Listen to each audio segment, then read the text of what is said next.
That's right.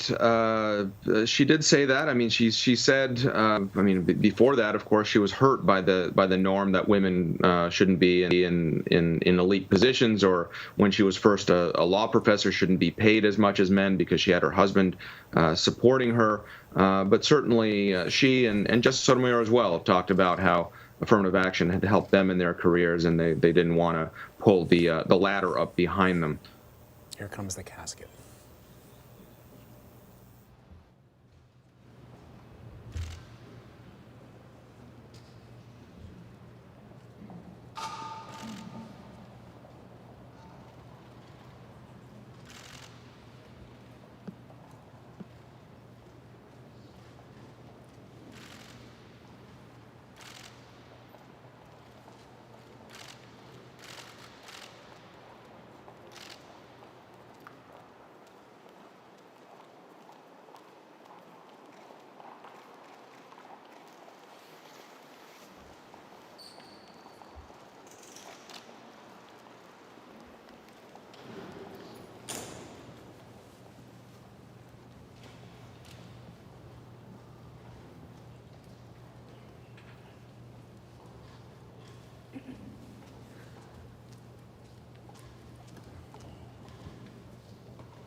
Forward, march.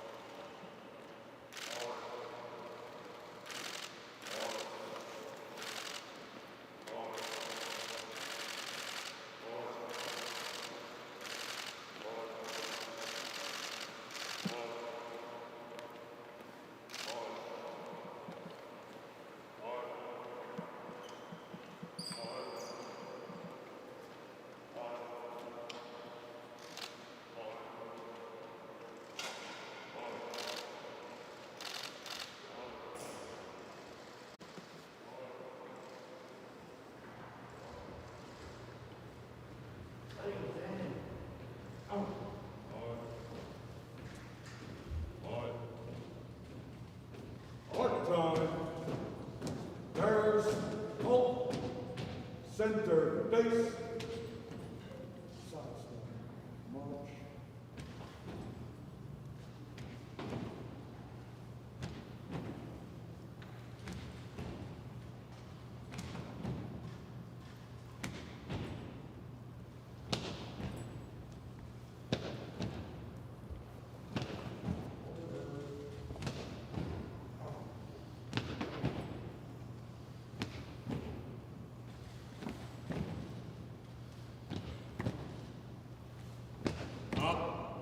Ready, base.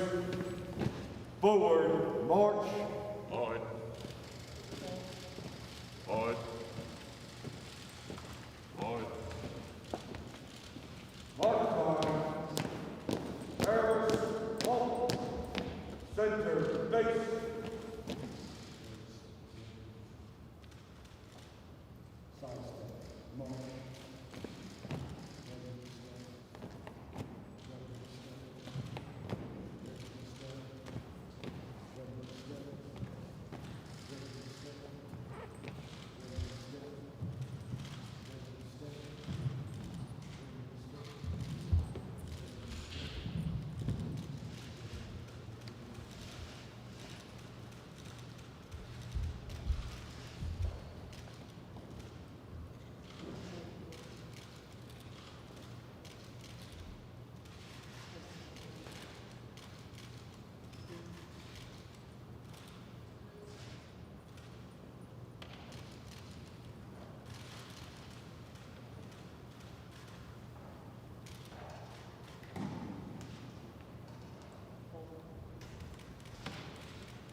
Ready, base. Forward, march. Forward. Forward. Forward. Forward. Forward.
Please be seated.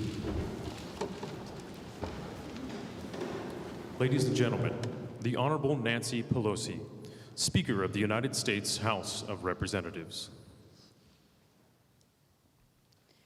It is with profound sorrow and deep sympathy to the Ginsburg family that I have the high honor to welcome Justice Ruth Bader Ginsburg to lie in state in the Capitol of the United States. She does so on a catafalque built for Abraham Lincoln. May she rest in peace.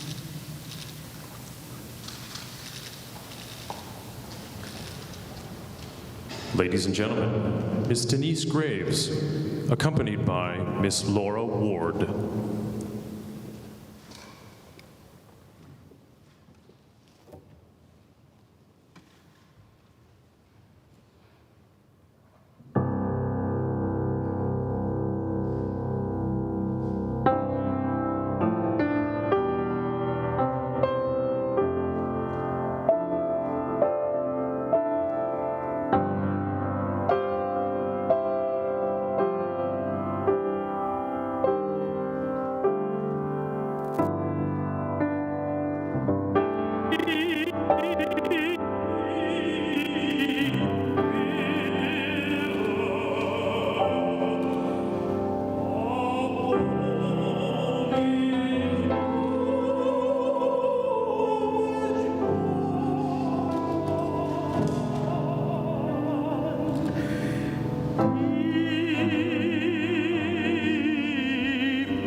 Ladies and gentlemen, Rabbi Lauren Holtzblatt.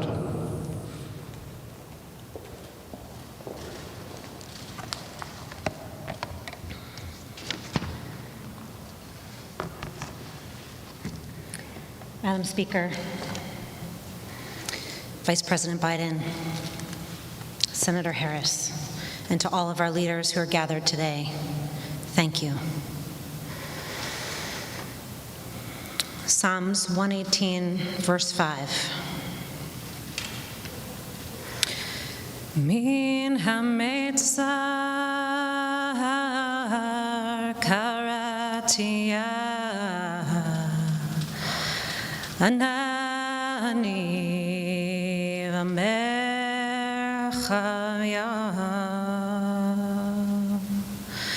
min hametzar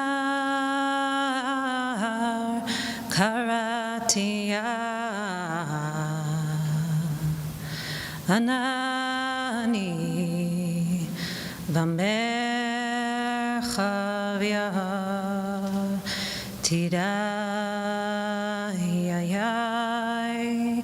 tidai tidai yadai nadai.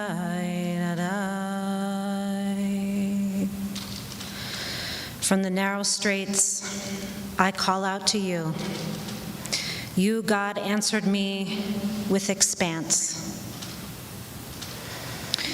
In the chambers of Justice Ginsburg hangs a framed piece of art that reads, Tzedek, Tzedek, Tirdof.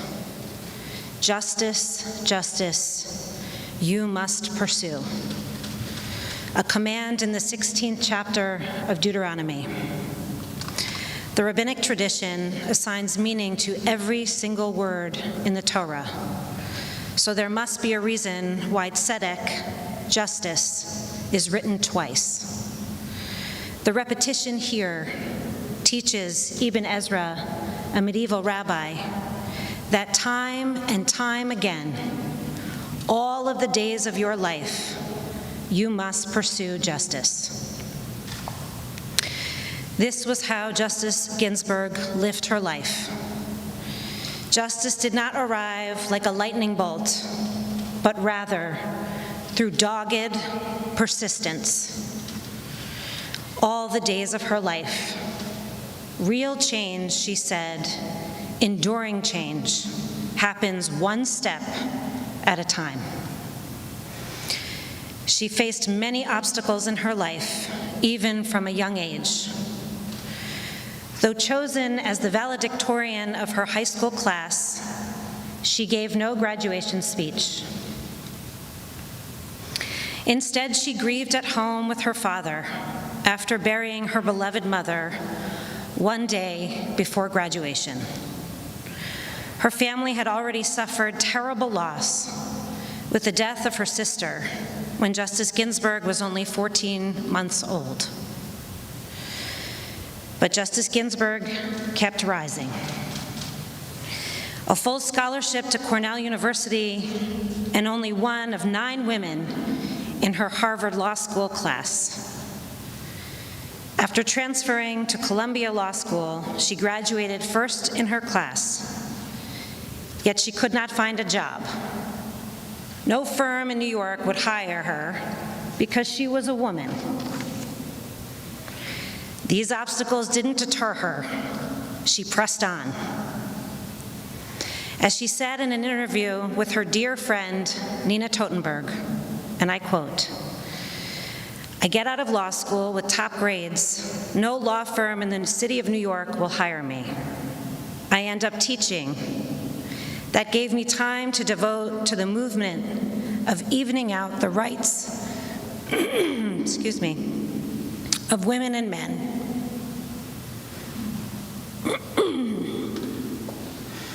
I was nominated to a vacancy on the DC Circuit. Justice O'Connor once said to me, suppose we had come of age in a time when women lawyers were welcome at the bar. You know what? Today we would have been retired partners from some large law firm. But because the route was not open to us, we had to find another way, and both end up on the United States Supreme Court. All the days of her life, she pursued justice, even in illness. She fought 5 bouts with cancer, and she supported her beloved Marty through his battle with cancer as well. Each time, she pressed forward. She returned to work, to the bench, to the court, with focus, each and every time. Tzedek, tzedek, tirdof. Nothing was given. Pursuing justice took resilience, persistence, a commitment to never stop. As a lawyer, she won equality for women and men, not in one swift victory, but brick by brick, case by case, through meticulous, careful lawyering. She changed the course of American law. And even when her views did not prevail, she still fought. In recent years, Justice Ginsburg became famous for her dissents. Despair was not an option. She said, and I quote, "Dissents speak to a future age. It's not simply to say, my colleagues are wrong and I would do it this way. But the greatest dissents do become court opinions, and gradually, over time, their views become the dominant view, so that the dissenters hope that they are writing not for today, but for tomorrow." Justice Ginsburg's dissents were not cries of defeat. They were blueprints for the future. Justice Ginsburg loved her family, her grandchildren, her dear friends, her colleagues, and her court family. We all send our love to you. And Justice Ginsburg also loved the court, to which she so devoted her life. A court for all of us. It was Justice Ginsburg's tenacious hope to preserve the integrity of the court. Today, she makes history again as the first woman and the first Jewish woman to lie in state. Today, we stand in sorrow, and tomorrow, we, the people, must carry on Justice Ginsburg's legacy. Even as our hearts are breaking, we must rise with her strength and move forward. She was our prophet, our North Star, our strength for so very long. Now she must be permitted to rest after toiling so hard for every single one of us.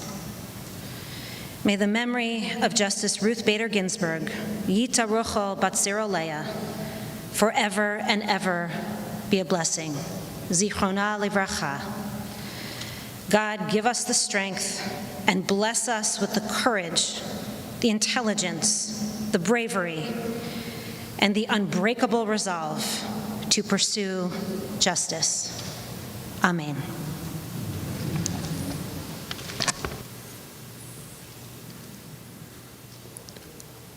Ladies and gentlemen, Miss Denise Graves, accompanied by Miss Laura Ward.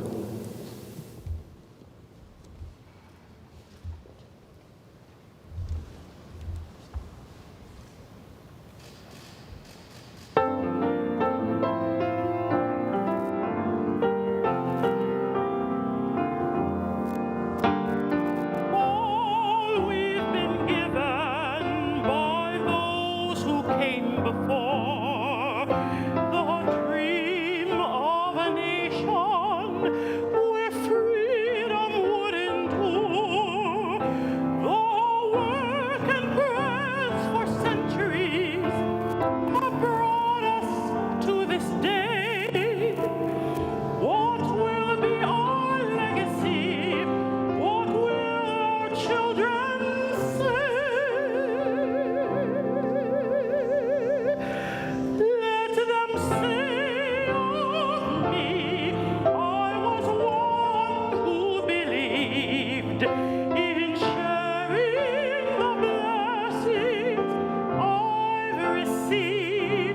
Let me know in my heart when my days are through. America, America, I gave my best to you.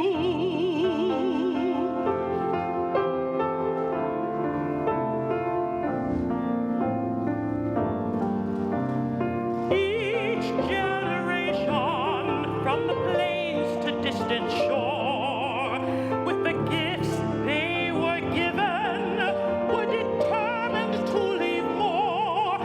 Valiant battles fought together, acts of conscience fought alone. These are the seeds from which America has grown. Let them say of me, I was one who believed in sharing the blessings I've received. Let me know in my heart when my days are through. America, America, I gave my best to you.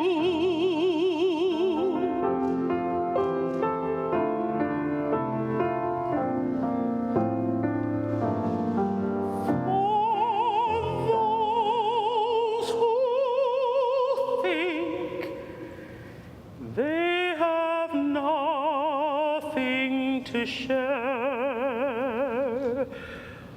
who fear in their hearts there is no hero there. Know each quiet act of dignity is that which fortifies the soul of a nation that never, never dies, never dies. Let them say of me, I was one who believed in sharing the blessings I've received. Let me know in my heart when my days are through. America, America, America, America, I gave my best to you.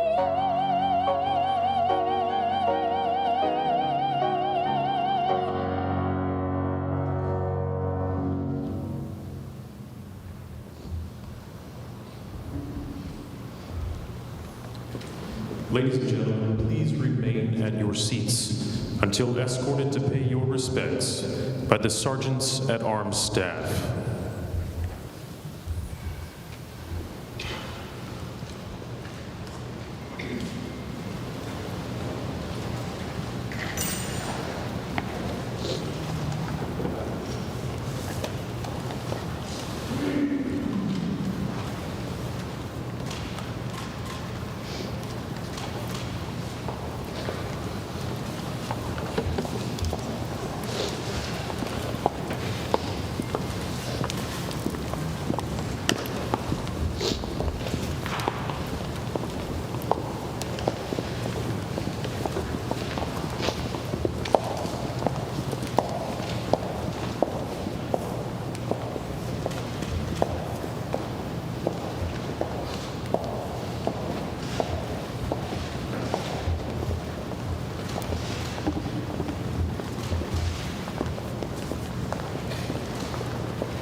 watching the members of Congress now paying their respects to late Justice Ruth Bader Ginsburg. You just saw earlier Nancy Pelosi, who delivered some remarks.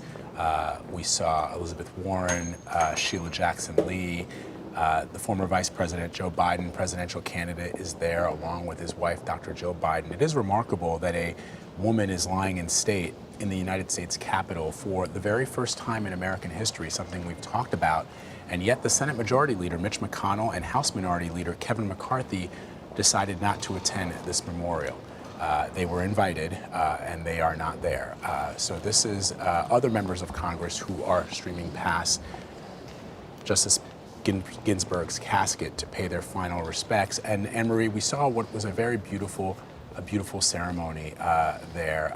And at one point, the opera singer Denise Graves sang a beautiful aria in honor of Justice Ginsburg. As we have remarked, Justice Ginsburg was a huge fan of opera, and in making his remarks about the notorious RBG, John Roberts, her colleague on the Supreme Court, said that she loved opera, but when it came to sports, she was clueless.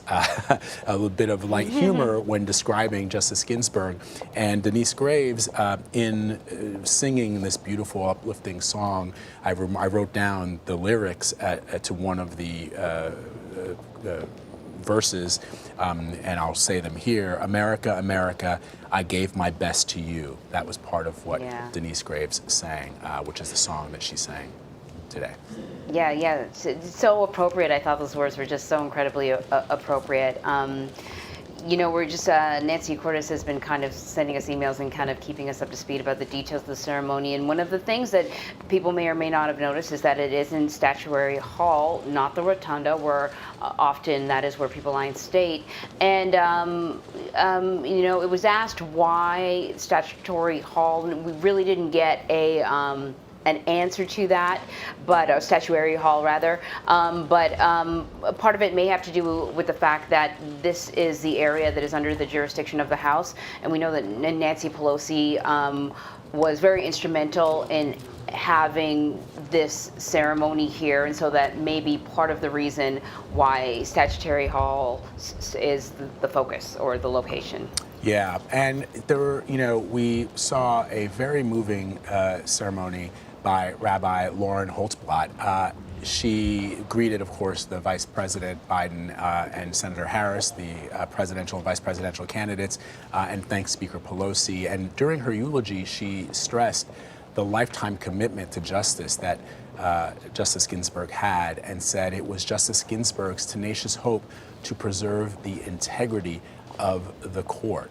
She also went on to say that we stand in sorrow, and tomorrow we the people must carry on Justice Ginsburg's legacy. She was our prophet, and now she must be permitted to rest after toiling so hard for every single one of us. And one other point on that, Anne-Marie, to hear Rabbi Holtzblatt sing the phrases that are typically sung in moments like this in Hebrew, to have Hebrew being chanted in the capital of the United States is remarkable, and just another moment of history that we should just sort of point out. Indeed, and she will be laid to rest at Arlington National Cemetery. That's where her husband is as well, and that will happen in a private ceremony, I believe, next week. As we look upon the members of Congress that are still filing past, we will get to some other news, and I will leave you with another series of words that I wrote down that Rabbi Holtzblatt said while she was there delivering those remarks at this memorial ceremony for Justice Ginsburg, saying that Justice Ginsburg, we talked to Anne-Marie about her dissents and how she became known for her dissents, especially young people who appreciated her fiery dissents. And Rabbi Holtzblatt said, Justice Ginsburg's dissents were not cries of defeat, they were blueprints for the future. All right. As Vlad pointed out, we do have a lot of other news to get to, right, Vlad? Yeah, that's right, including we've got the latest out of Louisville, where we're soon expecting to hear from the family of Breonna Taylor. We'll have their news conference live as soon as it begins. Let's take a quick break. You're streaming CBSN, CBS News, always on.